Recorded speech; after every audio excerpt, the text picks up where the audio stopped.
I love you तो विदेशों में बोला जाता है। हमारे यहाँ तो कहते हैं काट के कलेजा दिखा देंगे, मम्मी से तुमको मिला देंगे।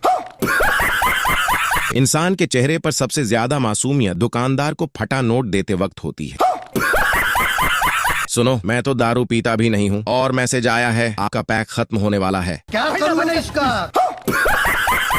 सोचिए फिजिक्स कितनी आसान होती अगर सेब की जगह पेड़ गिरा होता और न्यूटन वहीं निपट गया होता। कन्या को सुकन्या कहो, मुझे कोई ऐतराज नहीं है, पर खबरदार जो वर को सुवर कहा तो। ये जो नया साल आएगा ना, ये भी 1 साल से ज्यादा नहीं चलेगा, देख लेना। दुनिया में सबसे संतुष्ट गंजा आदमी होता है क्योंकि उसकी कोई मांग नहीं होती और